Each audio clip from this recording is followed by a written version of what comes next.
Hey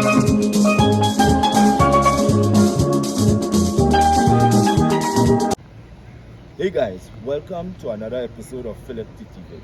Today we were invited at the Diabetes Association of Trinidad and Tobago, right here in Shogunas at their head office. Today we're just going to get some information about diabetes awareness. So stay tuned, and I hope that this video is really informative for you, the viewing public.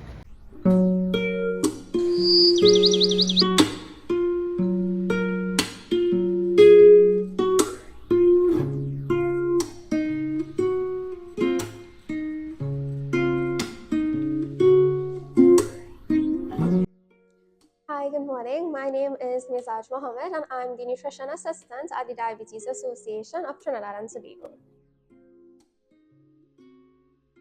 So diabetes is when the level of sugar in the blood starts to get higher than normal. And this happens differently according to the type of diabetes. So there are really three main types of diabetes. So type 1 diabetes is an autoimmune disease, meaning that it's caused by the immune system mistakenly attacking the pancreas. So when this happens, the pancreas stops producing insulin. And that is where type 1 diabetes happens. So persons who have type 1 diabetes, they need to inject insulin or get the insulin from outside the body in order to survive. Type 2 diabetes is when the pancreas produces insulin, but the body doesn't use it well because of insulin resistance. So persons who have type 2 diabetes can manage their diabetes without insulin, but in some cases it may be needed. So generally, the two main telling signs of undiagnosed diabetes are increased thirst, so suddenly feeling very, very thirsty, and increased urination, or what we call polydipsia, so urinating very frequently, and you will notice because it will be significantly higher or more frequent than what you are accustomed to. Other signs could be weakness or tiredness, extreme hunger. In some cases, if it has gone undiagnosed for some time, you may actually have symptoms such as tingling in the feet or numbness as well. So there are various blood tests that can be done to detect if you have diabetes or if you are at risk of diabetes. So you can do fasting blood sugar or a random blood sugar checks, which is what we do at our outreaches sometimes. After that, you can be recommended to do further testing. So you may have to do an oral glucose tolerance test, that's another blood test, or you do a glycated hemoglobin, or what is called the HbA1c blood test. So those are some of the blood tests that can be done to tell you if you are at risk of or if you have diabetes. So both type 1 and type 2 diabetes are managed using a combination of medications, physical activity or exercise, and of course a healthful eating pattern. So taking medications as prescribed can help definitely to keep blood sugars under control and to prevent the complications of uncontrolled diabetes. Exercise, once approved by your doctor, is essential in as well keeping the blood sugar levels under control, as well as resulting in the other benefits of exercise outside of blood sugar control, such as improved mood, better sleep, and so on. So a healthful eating pattern is definitely important for keeping blood sugars under control. There is no one-size-fits-all diet because no two persons living with diabetes are the same, and an eating pattern has to be tailored to the individual needs of a person. That being said, though, there are some general tips that persons with diabetes can follow. The first being to follow an eating pattern that is very high in fiber or that provides adequate fiber. So this can be achieved by eating more of your whole, unprocessed, complex carbohydrates, so ground provisions, whole wheat, flour products where possible, brown rice, etc., as well as ensuring that you eat vegetables with as many meals as possible. That will help to ensure your fiber intake. In addition to that, you want to make sure that you get enough protein, whether it be from plant-based protein or animal-based protein. And another tip would be to stay hydrated throughout the day as well. So type 2 diabetes is a lifestyle or a chronic disease. That being said, even though persons have a family history of diabetes, a large part of that equation is their lifestyle, meaning that if there's a family history of diabetes, while there's an increased risk of persons or someone getting or developing diabetes later on, it is not absolutely 100% for certain because it would still depend on the person's lifestyle.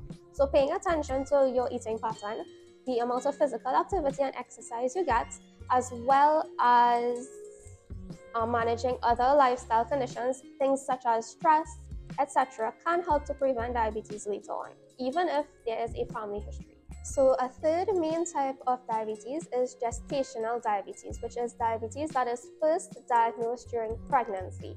This is caused by the hormones released by the placenta during pregnancy, and while having gestational diabetes does make it more likely for the mother to have type 2 diabetes later on, there are still many things that she can do to prevent it from affecting her pregnancy and affecting her baby later on. And that would be to still pay attention to her eating pattern, try to get in some physical activity and exercise where possible, and of course take medications or insulin if she is prescribed.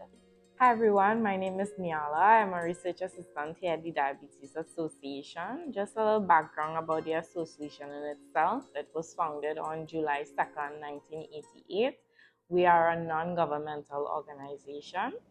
Here at the association, we have 5 things that we focus on. So that is education, advocacy, research, support, and screening. So I just want to touch base on what each of those focuses deals with. With respect to education, we do have a lot of community outreaches. We also are involved heavily. We have a debate program, a sixth form internship program. So all of these are geared to educating persons, making them more aware of what is diabetes, who may be at risk, how we perform basic screening for persons.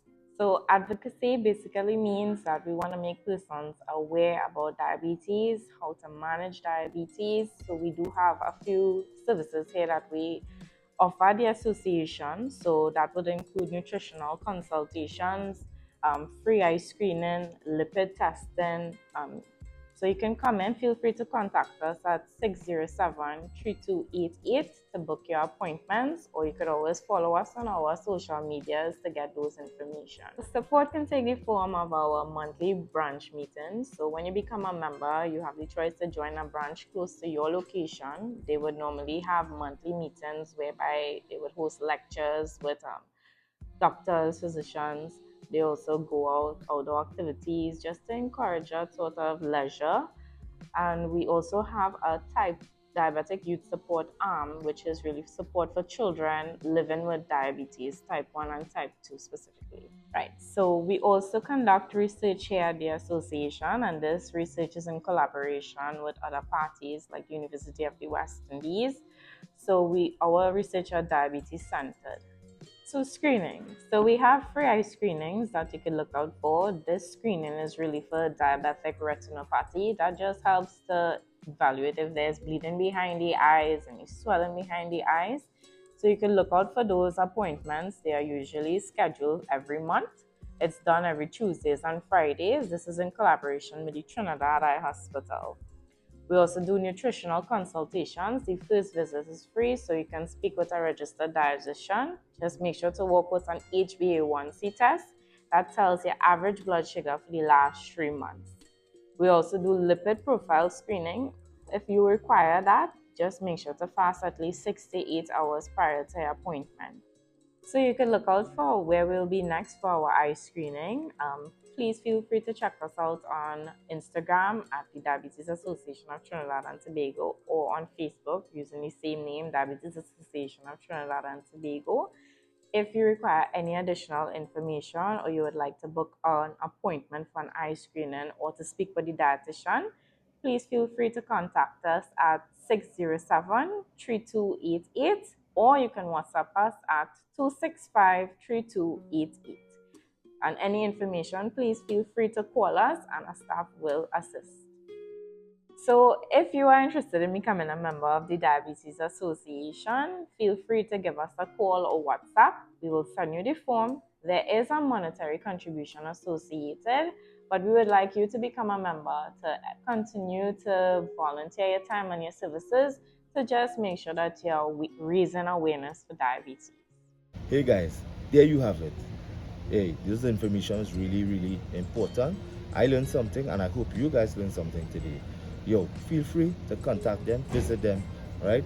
And take care of yourself and your health. Remember, health is wealth. And as I always say, don't hurt your head. And I will see you on the next one.